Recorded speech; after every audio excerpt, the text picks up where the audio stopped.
بسم اللہ الرحمن الرحیم۔ السلام علیکم، میں ہوں آپ کی معلمہ۔ آج ہم اپنی کتاب کے سبق کا بی لفٹ 2 کریں گے، اور بی لفٹ 2 شروع کرنے سے پہلے سب سے پہلے ہم لوگ بی لفٹ 1 کے جو ہے وہ جوابات چیک کریں گے۔ جب ہم تسلسل پر آئیں گے اور یہاں پہ کلک کریں گے تو ہمارے سامنے جوابات شو ہو جائیں گے۔ اسی طرح ہم تدریسی جانچ پہ جائیں گے اور پھر نکھار پہ چیک کریں گے۔ آج ہم نے اپنا بی لفٹ 2 کرنا ہے۔ ہم سب سے پہلے حاصلات تعلم دیکھیں گے۔ ہم قافیہ الفاظ لکھ سکیں۔ چلتے ہیں بی لفٹ 2 پہ۔ تسلسل کا مطلب ہے جو بھی آپ اپنی پچھلی کلاس میں پڑھ چکے ہیں یا کام جو آپ نے کر لیا ہوا ہے، آپ نے اس کو اس ٹاپک کے ساتھ جوڑنا ہے۔ یہاں پہ ایک سرگرمی دی ہوئی ہے، ہم آواز الفاظ پر نشان لگائیں۔ ہم آواز، سب سے پہلے ہمیں پتہ ہونا چاہیے کہ ہم آواز الفاظ ہوتے کیا ہیں۔ یہ وہ الفاظ ہوتے ہیں کہ جن کی آواز تو ایک جیسی نکلتی ہے آخر میں، لیکن ان کے معنی مختلف ہوتے ہیں۔ اس کی مثال میں آپ کو ایسے دوں گی جیسے چمک، دمک، نمک۔ اب یہاں پہ آپ دیکھیں کہ ان تینوں الفاظ کے آخر میں ک کی آواز آ رہی ہے۔ آواز تو ایک جیسی آ رہی ہے لیکن ان کے معنی مختلف ہیں۔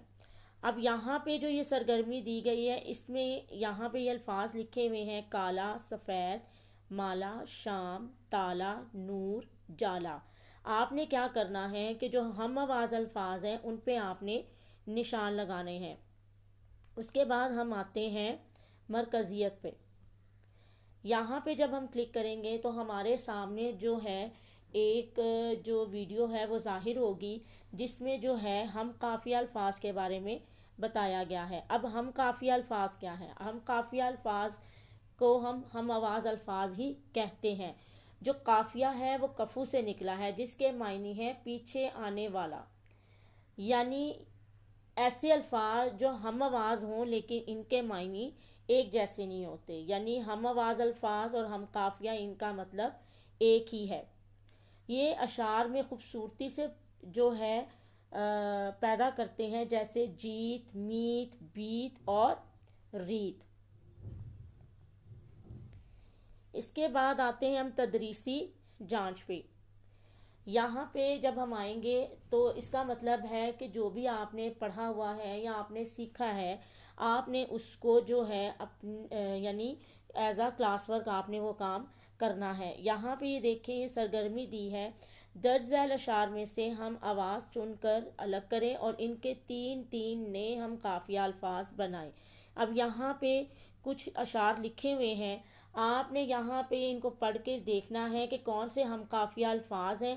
آپ نے ان کو یہاں پہ جو ہے وہ آپ نے لکھنا ہے۔ اس کے بعد آتے ہیں ہم نکھار پہ۔